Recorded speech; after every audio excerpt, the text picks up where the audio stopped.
The Art of War by Sun Tzu, translated by Lionel Giles. Part 11. The 9 Situations. Sun Tzu said, "The art of war recognizes 9 varieties of ground. 1. Dispersive ground. 2. Facile ground. 3. Contentious ground. 4. Open ground. 5. Ground of intersecting highways. 6. Serious ground. 7. Difficult ground. 8. Hemmed-in ground. 9. Desperate ground." When a chieftain is fighting in his own territory, it is dispersive ground. When he has penetrated into hostile territory, but to no great distance, it is facile ground. Ground the possession of which imports great advantage to either side is contentious ground. Ground on which each side has liberty of movement is open ground. Ground which forms the key to 3 contiguous states, so that he who occupies it first has most of the empire at his command, is a ground of intersecting highways. When an army has penetrated into the heart of a hostile country, leaving a number of fortified cities in its rear, it is serious ground.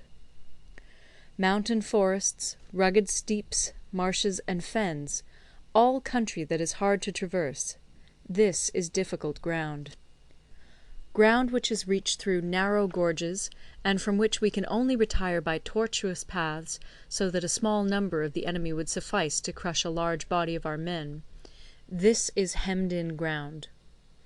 Ground on which we can only be saved from destruction by fighting without delay is desperate ground. On dispersive ground, therefore, fight not. On facile ground, halt not. On contentious ground, attack not. On open ground, do not try to block the enemy's way. On the ground of intersecting highways, join hands with your allies. On serious ground, gather in plunder. In difficult ground, keep steadily on the march. On hemmed-in ground, resort to stratagem. On desperate ground, fight. Those who were called skilful leaders of old knew how to drive a wedge between the enemy's front and rear, to prevent cooperation between his large and small divisions, to hinder the good troops from rescuing the bad, the officers from rallying their men. When the enemy's men were united, they managed to keep them in disorder. When it was to their advantage, they made a forward move. When otherwise, they stopped still. If asked how to cope with a great host of the enemy in orderly array, and on the point of marching to the attack, I should say, begin by seizing something which your opponent holds dear. Then he will be amenable to your will. Rapidity is the essence of war. Take advantage of the enemy's unreadiness, make your way by unexpected routes, and attack unguarded spots. The following are the principles to be observed by an invading force. The further you penetrate into a country, the greater will be the solidarity of your troops, and thus the defenders will not prevail against you. Make forays in fertile country in order to supply your army with food. Carefully study the well-being of your men, and do not overtax them. Concentrate your energy and hoard your strength. Keep your army continually on the move, and devise unfathomable plans. Throw your soldiers into positions whence there is no escape, and they will prefer death to flight. If they will face death, there is nothing they may not achieve. Officers and men alike will put forth their uttermost strength. Soldiers, when in desperate straits, lose the sense of fear. If there is no place of refuge, they will stand firm. If they are in hostile country, they will show a stubborn front. If there is no help for it, they will fight hard. Thus, without waiting to be marshalled, the soldiers will be constantly on the qui-vive. Without waiting to be asked, they will do your will. Without restrictions, they will be faithful. Without giving orders, they can be trusted. Prohibit the taking of omens, and do away with superstitious doubts. Then, until death itself comes, no calamity need be feared. If our soldiers are not overburdened with money, it is not because they have a distaste for riches. If their lives are not unduly long, it is not because they are disinclined to longevity. On the day they are ordered out to battle, your soldiers may weep, those sitting up bedewing their garments, and those lying down, letting the tears run down their cheeks. But let them once be brought to bay, and they will display the courage of a Chu or a Kui. The skilful tactician may be likened to the Shuai Jan. Now, the Shuai Jan is a snake that is found in the Ch'ung Mountains. Strike at its head, and you will be attacked by its tail. Strike at its tail, and you will be attacked by its head. Strike at the middle, and you will be attacked by head and tail both. Asked if an army can be made to imitate the Shuai Jan, I should answer yes. For the men of Wu and the men of Yue are enemies. Yet if they are crossing a river in the same boat, and are caught by a storm, they will come to each other's assistance, just as the left hand helps the right. Hence it is not enough to put one's trust in the tethering of horses and the burying of chariot wheels in the ground. The principle on which to manage an army is to set up one standard of courage, which all must reach. How to make the best of both strong and weak, that is a question involving the proper use of ground. Thus, the skilful general conducts his army just as though he were leading a single man, willy-nilly, by the hand. It is the business of a general to be quiet, and thus ensure secrecy; upright and just, and thus maintain order. He must be able to mystify his officers and men by false reports and appearances, and thus keep them in total ignorance. By altering his arrangements and changing his plans, he keeps the enemy without definite knowledge. By shifting his camp and taking circuitous routes, he prevents the enemy from anticipating his purpose. At the critical moment, the leader of an army acts like one who has climbed up a height and then kicks away the ladder behind him. He carries his men deep into hostile territory before he shows his hand. He burns his boats and breaks his cooking pots.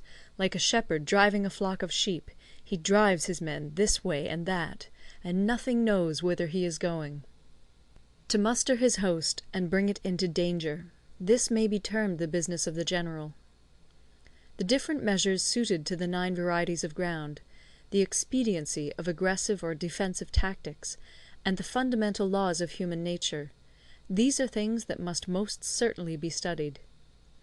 When invading hostile territory, the general principle is that penetrating deeply brings cohesion; penetrating but a short way means dispersion. When you leave your own country behind and take your army across neighbourhood territory, you find yourself on critical ground. When there are means of communication on all 4 sides, the ground is one of intersecting highways. When you penetrate deeply into a country, it is serious ground. When you penetrate but a little way, it is facile ground. When you have the enemy's strongholds on your rear and narrow passes in front, it is hemmed-in ground. When there is no place of refuge at all, it is desperate ground. Therefore, on dispersive ground I would inspire my men with unity of purpose. On facile ground I would see that there is close connection between all parts of my army. On contentious ground I would hurry up my rear. On open ground I would keep a vigilant eye on my defences. On ground of intersecting highways I would consolidate my alliances. On serious ground I would try to ensure a continuous stream of supplies. On difficult ground I would keep pushing on along the road. On hemmed-in ground I would block any way of retreat. On desperate ground I would proclaim to my soldiers the hopelessness of saving their lives. For it is the soldier's disposition to offer an obstinate resistance when surrounded, to fight hard when he cannot help himself, and to obey promptly when he has fallen into danger. We cannot enter into alliance with neighbouring princes until we are acquainted with their designs. We are not fit to lead an army on the march unless we are familiar with the face of the country, its mountains and forests, its pitfalls and precipices, its marshes and swamps. We shall be unable to turn natural advantages to account unless we make use of local guides. To be ignored of any one of the following 4 or 5 principles does not befit a warlike prince. When a warlike prince attacks a powerful state, his generalship shows itself in preventing the concentration of the enemy's forces. He overawes his opponents, and their allies are prevented from joining against him. Hence he does not strive to ally himself with all and sundry, nor does he foster the power of other states. He carries out his own secret designs, keeping his antagonists in awe. Thus he is able to capture their cities and overthrow their kingdoms. Bestow rewards without regard to rule, issue orders without regard to previous arrangements, and you will be able to handle a whole army as though you had to do with but a single man. Confront your soldiers with the deed itself.